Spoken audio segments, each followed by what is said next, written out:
Días a todos ustedes. Les habla la doctora Rocío López Bricano. El tema que me ha tocado presentarles es el tema de páncreas exocrino. Dentro de lo que viene a ser la epidemiología, las patologías más asociadas están la pancreatitis, en este caso en relación a las enzimas pancreáticas, está la pancreatitis aguda y la que es la pancreatitis crónica. La pancreatitis aguda tiene una incidencia anual de 13 a 45 casos por cada 100.000 habitantes y una mortalidad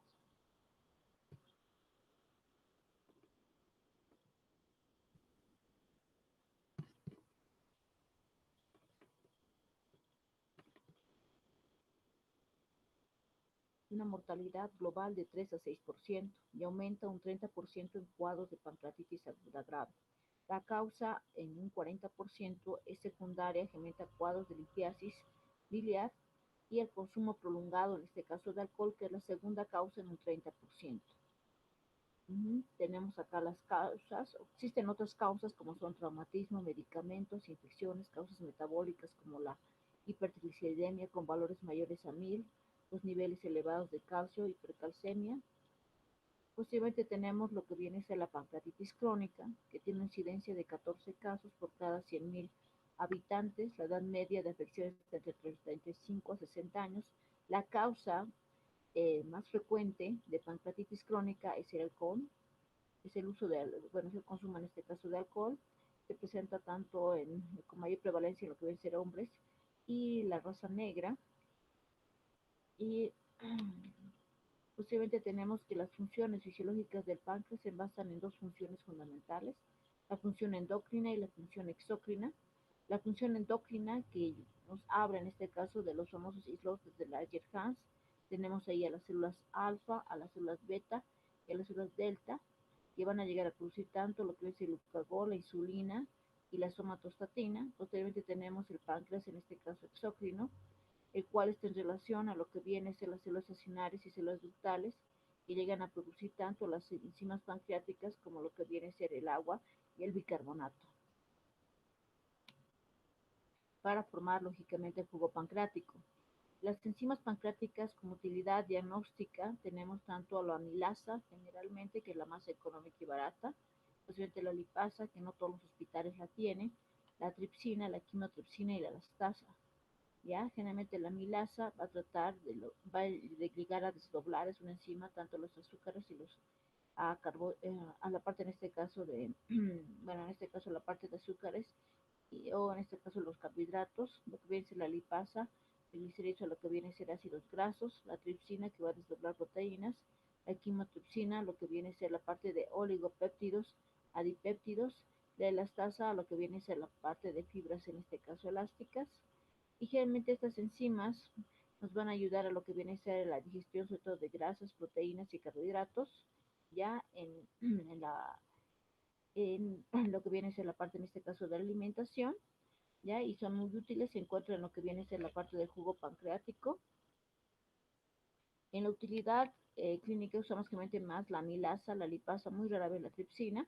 Ya la amilasa es uno de las enzimas pancreáticas que llega a ser la más económica, barata. Obviamente no llega a ser tan específica. Los valores normales se encuentran entre 35 a 115 unidades internacionales litros. Se va a llegar a producir tanto en el páncreas, en lo que viene a ser la parte de los pulmones, en lo que viene a ser músculo esquelético, ya en lo que viene a ser la parte de tejido graso y en lo que viene a ser la parte de útero. La amilasa se asocia con, o en este caso sin dolor, en este caso abdominal. ¿Ya? Cuando hablamos en este caso de cuadros de hiperamilasemia, generalmente la causa número uno asociada a un dolor abdominal va a ser la pancreatitis, en este caso aguda. Esta se va a llegar a presentar en este caso a 12 horas de haber iniciado el cuadro de dolor abdominal, llega un pico de 24 a 48 horas y posiblemente va a llegar a descender a normalidad en 3, en este caso 5 días. Posiblemente pueden existir otros procesos intraabdominales como cuadros de colecistitis, cuadros de apendicitis, en este caso aguda, que pueden generar los trastornos, en este caso de glándulas salivales, como cuadros de litiasis y obviamente otras causas de hiperamolasemia asociada a lo que viene a ser la parte del dolor, en este caso abdominal. Posiblemente tenemos lo que viene a ser no asociada en este caso al dolor, en este caso abdominal, en la cual tenemos la hipoamilasemia, en la cual vamos a encontrar sobre todo la principal representante llega a ser el páncreas, en este caso la destrucción de páncreas. Estamos hablando de pancreatitis crónica, estamos hablando de pacientes con lesión hepática, en este caso grave, otras causas como la insuficiencia cardíaca, el síndrome en este caso de Down, lo que es la tirotoxicosis, la preeclampsia, la eclampsia y pacientes con grandes quemaduras. Ya aquí igualmente podemos tener ya lo que viene a ser la parte en este caso del tiempo, en este caso de elevación. Tenemos posteriormente la lipasa, que esta enzima llega a ser más sensible en este caso y específica. Esta se va a tener un valor entre 3 a 19 unidades internacionales litro. Las causas generalmente más frecuentes asociadas al aumento de lipasa, como hemos visto, esta llega a ser sensible específica en mayor a 90% en pacientes con pancreatitis, en este caso aguda, ¿ya? Y se va a llegar a producir también no solamente en la parte del páncreas, también en lo que viene a ser la parte también de los pulmones,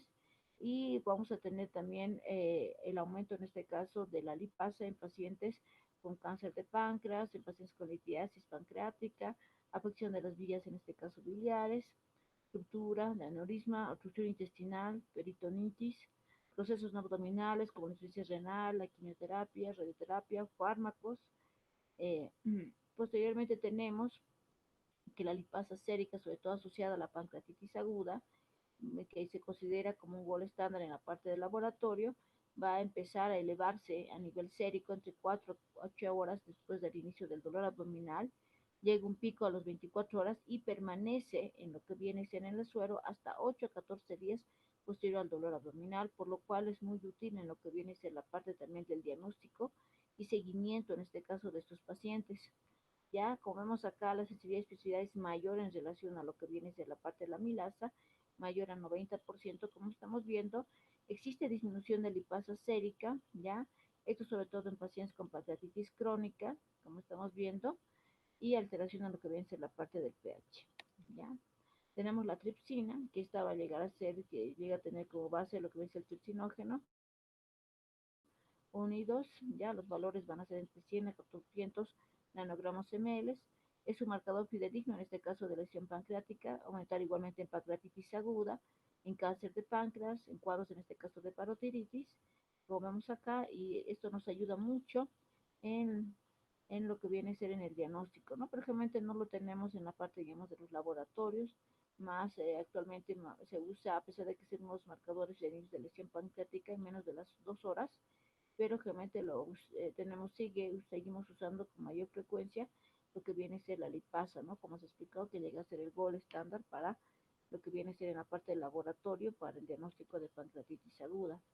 Cuando esto es en relación a lo que viene a ser la utilidad de estas enzimas pancreáticas, ahora cuando hablamos de pruebas de función de páncreas, en este caso exócrino, nos estamos refiriendo a pruebas tanto directas, indirectas, no estamos abarcando las pruebas de función, en este caso endocrina. Las pruebas directas tenemos la prueba de la secretina, teruleína, la prueba en este caso de Lutz, pruebas indirectas como las enzimas pancreáticas en suero, la grasa fecal mediante lo que viene a ser la técnica de Bankheimer y lo que viene a ser NIRA, lo que viene a ser las enzimas, las pruebas en este caso con pancralauril y lo que viene a ser la parte del PABA, la prueba de consumo de aminoácidos, la prueba en este caso del aliento con isótopos en este caso estables. Ya aquí dentro lo que viene a ser las pruebas directas nos ayuda para ver la cuantificación de la secreción pancreática estimulada, ya a través generalmente de lo que viene a ser la secretina, y evalúa tanto el volumen, ya lo que viene a ser bicarbonato y las enzimas, ya, y hay la diferencia entre lo que viene a ser pruebas directas, y que esta va a requerir una intubación duodenal, a diferencia de las pruebas indirectas, en las cuales va a valorar la capacidad digestiva del páncreas, la secreción pancreática, y la cuantificación de las enzimas mediante métodos tanto de sangre como también de heces. Y no va a llegar a requerir la intubación duodenal a diferencia de las pruebas directas. Tenemos la prueba en este caso de la secretina ceruleína que va a requerir al paciente que se encuentre en este caso en ayunas. Ya se va a llegar a realizar la parte de la intubación. Posteriormente se llega a administrar lo que viene a ser, se llega a hacer la aspiración del contenido gástrico y duodenal mediante sonda de doble luz. Se hace la parte de la estimulación, en este caso de secreción pancreática. Se llega a administrar la secretina a 1 unidad kilogramo, en este caso en bolo. Posteriormente se hacen las lecturas a los 0, a los 30 y a los 90 minutos. Posteriormente se llega a administrar otra vez por vía endovenosa la secretina, una unidad, kilogramo más celuleína, 120 nanogramos kilogramo en infusión continua, hasta lo que viene a ser los 150 minutos, y se realiza un análisis de volumen, la concentración de bicarbonato, la actividad de enzimas pancreáticas en lo que viene a ser el jugo duodenal, obtenidas en intervalos generalmente de 10 minutos. Este llega a constituirse el gol estándar para el diagnóstico, sobre todo de pancreatitis, en este caso crónica, una sensibilidad del 92%, una especificidad del 94%, va a tener en este caso cuadros de falsos positivos con la enfermedad celíaca, lo que viene a ser la diabetes, la parte de gastrectomía, enfermedades biliares y lo que viene a ser la parte de cirrosis hepática. Entonces, como vemos acá, aquí podemos ver la interpretación de acuerdo al grado de insuficiencia pancreática, en este caso exócrina, y la secreción de enzimas y bicarbonato. Llega a ser un cuadro, en este caso una insuficiencia pancreática, en este caso leve, cuando se encuentra mayor al 75%, de tanto el volumen, lo que viene a ser las enzimas y lo que viene a ser el bicarbonato se encuentra mayor al 75% del límite de normalidad, inferior, la moderada, que va a llegar a ser entre 30 y 75% del límite inferior de la normalidad, tanto de enzimas pancreáticas y bicarbonato, y grave cuando llega a ser menor, en este caso al 30% del valor normal de lo que vienen a ser las enzimas pancreáticas y el bicarbonato. Entonces, las pruebas, obviamente la prueba directa, que tiene incluso mucha correlación con las pruebas imagenológicas, como son la parte en este caso de las colangioresonancias, ¿ya?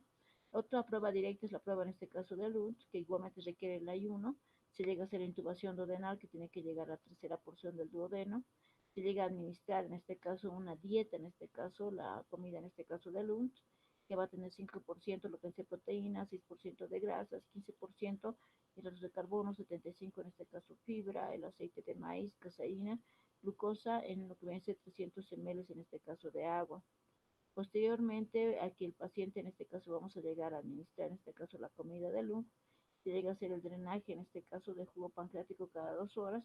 hacemos la titulación de bicarbonato, de lo que viene a ser la parte de enzimas, en este caso digestivas, lo que viene a ser la parte de volumen, y obviamente puede llegar a tener inconvenientes tanto en la enfermedad celíaca como en la parte de pacientes que sufren vagotomía. Esta actualmente, debido a que llega a ser incómoda, generalmente ya no se está usando, es una de las pruebas, en este caso directas, ya en desuso. Posteriormente tenemos ya las pruebas, en este caso indirectas, que no requieren la intubación duodenal, como son la determinación de las enzimas en suero, tanto la milasa, lipasa, tripsina inmunoreactiva, ¿ya? Actualmente, en cuadros de pancreatitis, en este caso severa, se ha visto que solamente cuando el paciente cursa un cuadro de pancreatitis aguda, en este caso grave, va a existir una alteración, en este caso, del valor de las enzimas pancreáticas, reportando ya sea cuadros de hipolipasemia o hipoamilasemia, pero generalmente en cuadros de pancreatitis, en este caso grave. Por eso actualmente no se les toma generalmente mucho en cuenta para la parte, en este caso, del diagnóstico, ya que generalmente, como en toda enfermedad, lo importante en cuadros de pancreatitis, en este caso de pancreatitis crónica e insuficiencia pancreática exócrina, es que por lo menos se detecten en fases tempranas de la enfermedad, sobre todo en la fase leve, en este caso moderada, cosa que lastimosamente las enzimas pancreáticas no nos llegan en este caso a ayudar. Posteriormente tenemos la determinación de las enzimas en lo que viene a ser la parte de heces, ya hemos visto ya en lo que viene a ser la parte de sangre. En heces tenemos lo que viene a ser la cuantificación de la tripsina, la quimotripsina y la elastasa, en este caso 1, ¿ya? Generalmente lo que viene a ser la tripsina y la tripsina, generalmente vamos a ver que se llega en este caso, una vez que se llega a liberar por el jugo pancreático, se llega en este caso a absorber. Los valores generalmente a veces no se llegan a encontrar muy alterados, ya. En cambio, lo que viene a ser la quimotripsina, ya, que viene a ser la enzima pancreática, en la parte, por ejemplo, de heces, nos llega a hablar, por ejemplo, que si el valor en este caso, si en el valor normal es mayor, en este caso 3 unidades, en este caso gramos, ya, y generalmente para este tipo de estudios se necesita descontinuar las enzimas pancreáticas 3 días antes, ya, y existe una insuficiencia pancreática exócrina cuando los valores van a llegar a ser menores a 3 unidades gramos de lo que viene a ser la detección de la quimotripsina, lo que viene a ser la prueba en este caso a nivel de heces de la detección de la elastasa 1, Este llega a tener una alta sensibilidad, se usa mediante el técnico, en este caso de ELISA, ya en la detección, en este caso en heces, nos da el diagnóstico de insuficiencia pancreática exócrina. Llegamos a presentar si tiene valores, en este caso, los valores normales son valores mayores, en este caso 200 microgramos, gramo, en lo que viene a ser la parte de heces, valores en este caso menores a 100 en este caso microgramos, gramos, nos está hablando de insuficiencia pancreática severa, y con una sensibilidad del 80%, y si hablamos en este caso de valores, en este caso de 100 a 200 microgramos, gramos, nos está hablando de insuficiencia pancreática leve o moderada con una sensibilidad de un 30%. Entonces, dentro de la determinación de estas enzimas, como están viendo, la que tiene mayor utilidad en lo que viene a ser heces es la quimotripsina y la elastasa, en este caso 1. Lo que viene a ser la prueba directa en lo que viene a ser la grasa fecal, que nos llega a hacer el diagnóstico sobre todo de la estetorrea. Tenemos dos pruebas, la prueba en este caso de Bankheimer y lo que viene a ser la técnica en este caso mediante el NIRA, que es el método de análisis de refractancia de infrarrojos. Ya la prueba de Bankheimer nos habla en este caso de que el paciente va a consumir una dieta, en este caso con contenido fijo de grasa entre 80 a 100 gramos día durante 5 días. Posteriormente, para poder hacer esta prueba, necesitamos recolectar las heces durante 3 días. Y si estas reportan mayor, en este caso 2,5 gramos en 24 horas, nos hace el diagnóstico de la estetorrea, como señalamos, es el gol estándar, y nos habla también de una insuficiencia pancreática exócrina, ¿no? Valores mayores a 10 gramos nos reporta una insuficiencia pancreática, en este caso exócrina, ya moderada mayor generalmente a 5 gramos, ¿ya? Entonces, lo único, el inconveniente generalmente llega a ser la parte, en este caso, de poder hacer esta recolección, que llega a ser incómodo. Por eso generalmente se usan ya otras técnicas. Seguramente esta técnica actualmente ya no se usa mucho en la actualidad, pero llega a ser,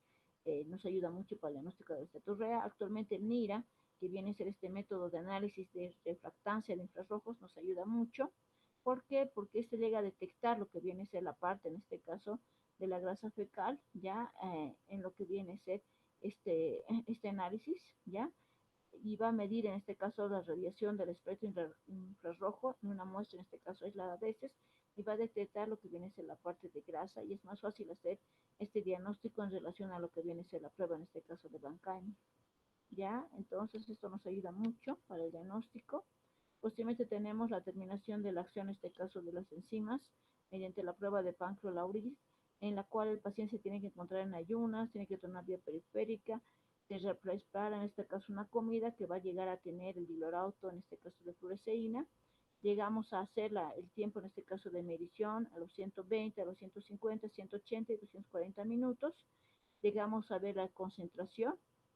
que si va a ser normal, si la concentración durante 4 horas se va a llegar a mantener mayor a 4,5 nanogramos ml, moderada entre 2,5 en este caso a 4,5 nanogramos ml, y grave menor a 2,5 gramos ml, que ya nos está traduciendo cuadros de insuficiencia pancreática, en este caso exócrina, y va a llegar a detectar sobre todo el 75% en casos, en los casos de estadios iniciales, y 100% en fases moderadas y avanzadas, ¿ya? Entonces, es una prueba que también se llega a usar, ¿ya? Como se lastimosamente por la base de la tecnología, la mayoría de estas pruebas han sido reemplazadas mucho por la parte, en este caso, de imagenología. Es una de las pruebas que se usa con la determinación de la acción de estas enzimas, que hemos señalado que obviamente gracias a lo que viene a ser la alimentación y la comida llega a ser el estímulo para liberar la secretina y obviamente liberar la parte del jugo, en este caso pancreático. Lo que bien vemos la otra prueba de terminación es aplicando en este caso el PAVA, ¿ya? O el NBT, que viene a ser el N-benzoil tirosil, en este caso para aminobenzoico, ya tanto por la parte, en este caso vía oral, y a nivel obviamente intestinal va a actuar lo que viene a ser la parte del PAVA. Llegamos a hacer las muestras tanto en sangre y orina, en los niños solamente en sangre a los 90 minutos, y en adultos a los 90 minutos, y en orina a partir de las 6 horas. Entonces llegamos a hacer la medida indirecta de lo que viene a ser la detección de la quimotripsina, y llegamos a diagnosticar el 80%, 86% de pacientes con pancreatitis crónica, el 76% en carcinoma de páncreas y el 10% en otras patologías.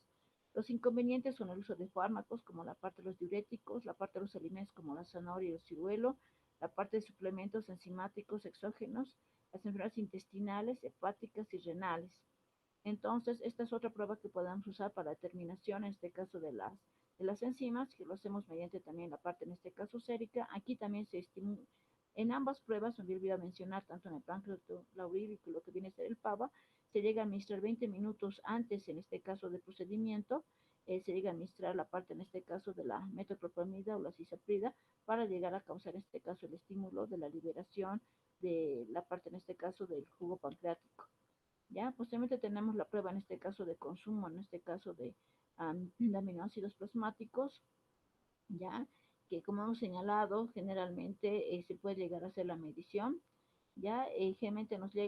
llegamos a administrar también igualmente la secretina endovenosa para poder estimular mayor, en este caso, el consumo de estos aminoácidos, y cuando este paciente, estos aminoácidos son menores al 12%, nos está hablando de pacientes con insuficiencia pancreática, en este caso grave.